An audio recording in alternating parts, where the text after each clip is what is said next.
So what I'd like to do is just move right into introducing our first speaker, Kate Gray. Kate Gray is a British writer living in Canada. She's the narrative director of Co-op, an indie studio in Montreal. Writes about sex and relationships on a regular basis, most notably for Kotaku. She also makes games about being on awkward dates, and Twitter bots that so tweet pleasant things in complete defiance of the normal approach to Twitter.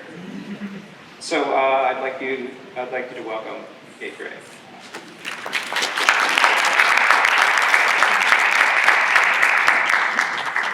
Or you can use the lectern, yeah. So.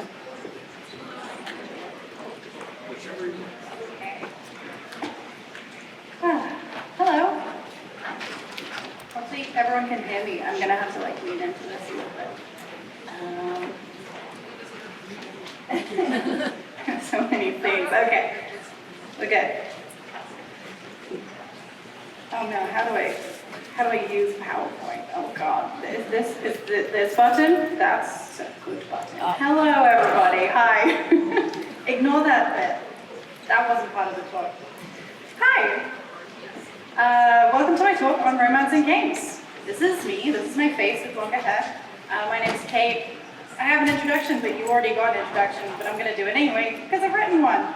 I'm a narrative designer and a journalist with a special interest in romance, relationships, and sex and games, which is going to be my focus for today rather than the narrative designing part of my career.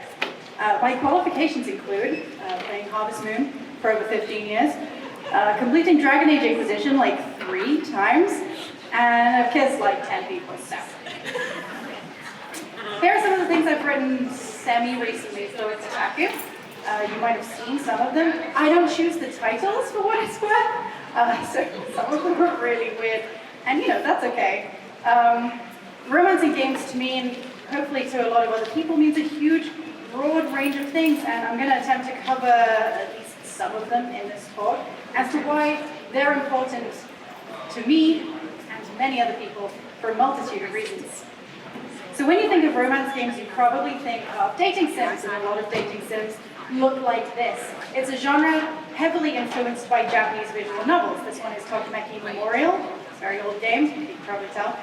They usually include a lot of in-depth statistics, lots of little meters and sort of tropey, dateable characters, and a simple plot that almost always takes place in a high school. Dating sims are romance simulators. They exist to provide the player with an approximation of the dating experience, which is often boiled down into give this woman an egg every day until she loves you, and don't ever say anything she disagrees with you, then she won't love you. That's how love works. You can tell I don't approve by the creepy tone of voice I'm doing that. You probably also think of games like this. This is Waifu Simulator. It's kind of terrible to play it. You probably think of the sort of embarrassing games like this, where you can buy a woman's affection for only $3.99. And you probably think of Practical Boyfriend, right?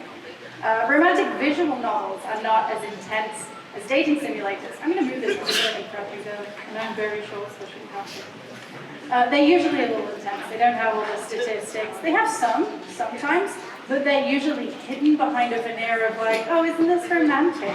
He just loves you for who you are, and actually no, he loves you because you've said 3 good things to him in the last hour. They are occasionally on-rails experiences about dating one specific person, and there are, you may have noticed, a lot of visual novels out there. A lot.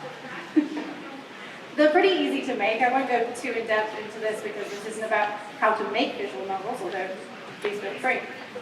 These are just 2 of the engines that have been designed for making visual novels. There's Ren'Py and there's Fungus, and they're kind of cutesy and accessible. And I think both of them plug into Unity pretty nicely, so there's that. These engines exist purely for making text appear over the portrait of a hot, shirtless boy, and they're very easy to use, and they're very easy to play those games because it's usually just click to advance text. And that means that almost anyone can make a visual novel. That sounds like a bad thing, okay? But it's actually a good thing. More on that later. So this is Doki Doki Literature Club. Maybe you've also heard of this. It's a visual novel, but it's a subversive one, and that's what I'm going to be getting into.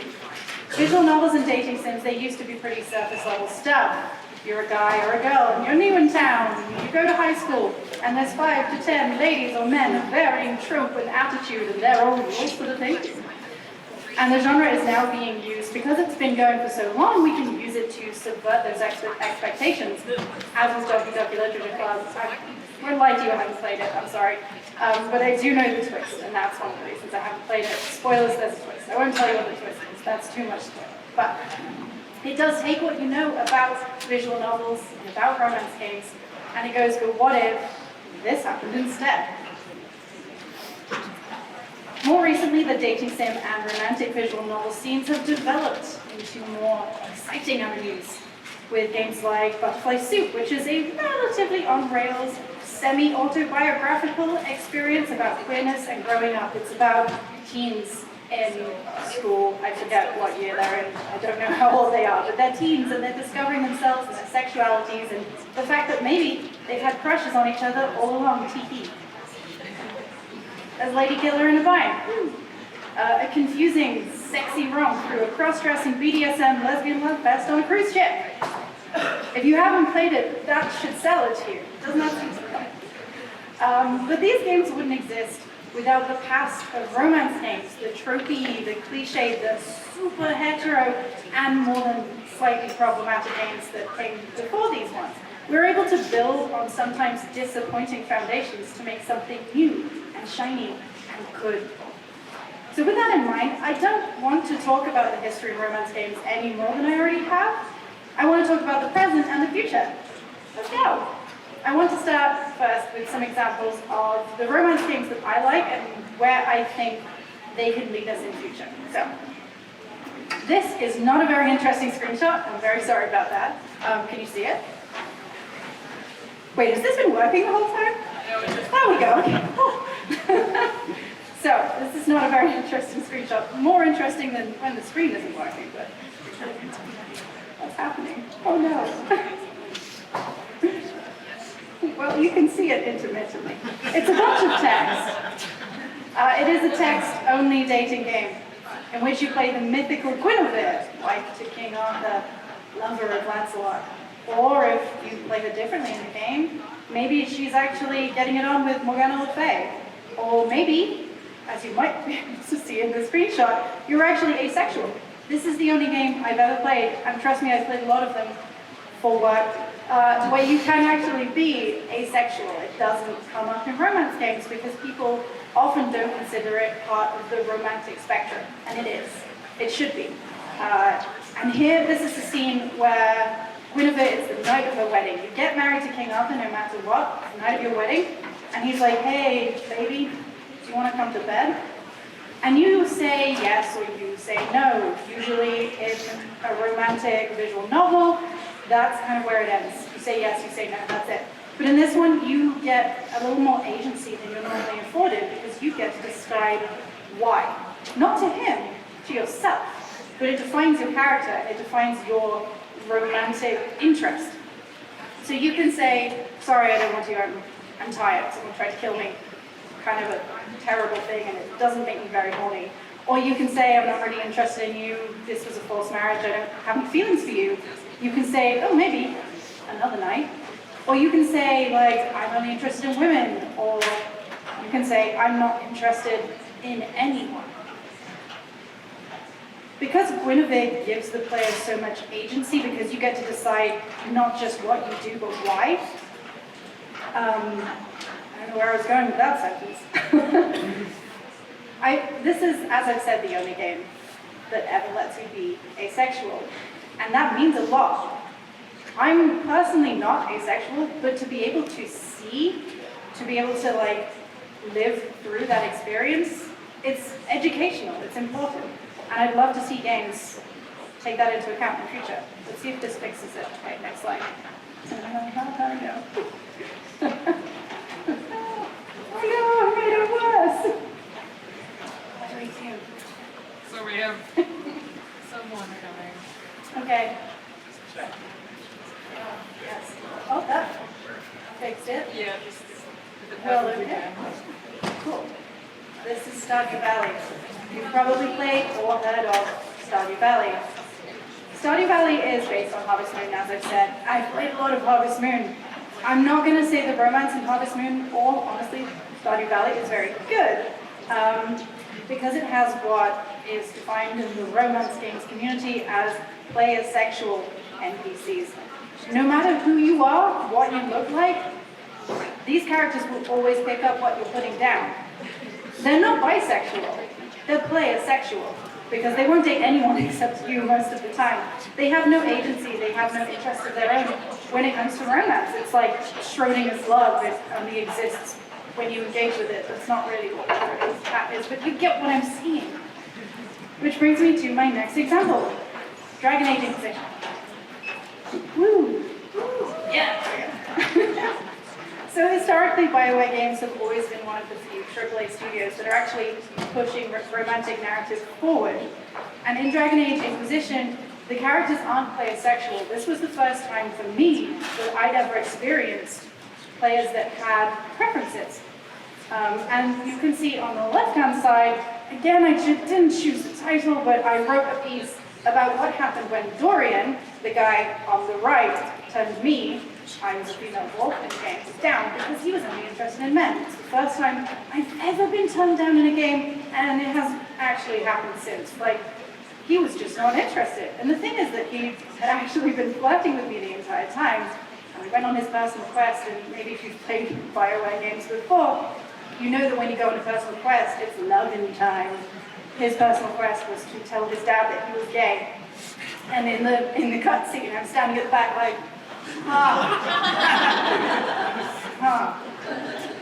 And what the game did afterwards is it actually gave me a little cutscene with Dorian, where I could go up to him and be like, dude, what? What? And he would say, oh, you didn't know, huh? And I could then say, what was all the flirting about? And he told me, I'm paraphrasing, that he found it fun, and that he was sorry if he hurt my feelings. If I wanted it to stop, it would. But if I had fun too, we could keep doing it. And I was like, yeah, okay. And then I went and had sex with Iron Bull, so it was fine, you know? It was fine. But think about it this way. How many games have you ever been told no? Not even just romance. In anything. Most games have this kind of power fantasy of you are all powerful. And when it comes to romance, that's real problematic. So this is another one of the characters in Dragon Age Inquisition. This is Cassandra. She also turns you down. If you're a woman, if you go up to her and be like, hey, I love this whole like ice cream thing you've got going on. Do you want to hook up? And she turns you down, and she's really sad about it. She's like, you're an amazing woman, and I really like you, but I'm not interested in women, and I'm really sorry. So, you can still be friends. And the stories continue, despite the fact that you don't romance them. And a lot of the time in games that have romance, once you've exhausted that avenue, that's it. That character has no more interest to you, and you have no more interest to them. But being told no made me feel powerful somehow, to not be the center of someone else's life. I was just a person, and so were they. Long story short, it's hard to replicate human relationships in games, but it's important that we try. The way love, sex, and romance are portrayed in the media has a genuine effect on those watching and playing, and we have a responsibility to those people. Which brings me to my next point. Queer representation! So, romance games, and visual novels in particular, are full of queer representation, whether that's LGBT characters, LGBT romances, or games that are all about LGBT content and nothing else. This is a screenshot of itch.io. If you search for the LGBT and romance tags, it's not a very good way of searching for games because the creators actually decide their own tags, and so, but this is just a screenshot to illustrate my point. Can you see this? This is really washed out on my screen. This is Twine. Have anybody used Twine? Nice. Good. So as I mentioned earlier, the barrier to entry for creating visual novels is pretty low, in a good way. It's accessible to people because you have tools like Twine, which is a free internet tool. You don't even have to download it if your computer is full of like, I don't know what you keep on there. But you can just use it in your browser. You can make a game, and all you have to do is have a keyboard and a mouse and a screen, I think. As long as you have a writer, an artist, and at least one person that vaguely understands programming-ish things, then you can make a game. You can even have those roles be the same person, and you can figure it out as you go along. That's what I did. And you can actually make a good game. Like, this is a good game. It has nods like kissing and nice, and noise and nice. Not a good game, but you can make a good game. And this works. No, it doesn't. I should have made it work. It doesn't work, but it could work. So that's why the low barrier to making these games is fantastic, because historically the people with the least access to learning opportunities and tools are marginalized people. And now that the barrier isn't really there anymore, we can make games. That's great. We can express ourselves through a medium that is infinitely more empathy-driven than anything else. And the more that happens, the more diverse stories we can see, and the more diverse, I've broken it again, our worldview will be. Romance can change the world. Here are a few queer, sexy games that I've really enjoyed in my time of breaking computers. There we go. In my time of playing sexy games. So, I don't know if any of you have played or seen any of these before, but we have Hard Coded, which is an actual cyberpunk game where you play a trans robot lady in a cyberpunk world where capitalism is bad. So this one. Strange Flesh is a Streets of Rage style game set in a gay nightclub. Knife Sisters, you play a non-binary character who does a cult and making out. You really need to play that one to understand the story, but it's very good. And there's Robert Young's body of work, which is just fantastic because it covers a lot of queer history, but the other games are more set in the present or future. And that one's, Robert Young's work is often set in the past or draws from the past. The future of good, diverse, representative, and thoughtful romance games can happen with the care and attention of people like us who want to make it that way. So here's my recipe on how to change the world with romance, brackets, and games. Romance in general. The first one is be welcoming. Lowering the barriers and providing opportunities and funding to marginalized creators will broaden the horizons of what is possible with games. Be experimental. Experimenting with different ways of expressing romance, sexuality, and love in games can open players' eyes to the world around them. Be open. Be open to non-conventional romance stories and let players see themselves and others reflected in the games they play. You can even draw on your own experience to make a romantic narrative more three-dimensional and relatable. Even if you aren't actually like a fantasy knight fighting dragons, you can still draw on your romantic experiences in that aspect of the game. And as always, don't be afraid to subvert tropes and expectations. Lastly, be human. Remember that romances in real life aren't about 100% completion. Humans are nuanced and weird and lumpy, and games can reflect all of that. You can have your characters be beautiful and flawed, and that will make the game more real and better for it. Thank you.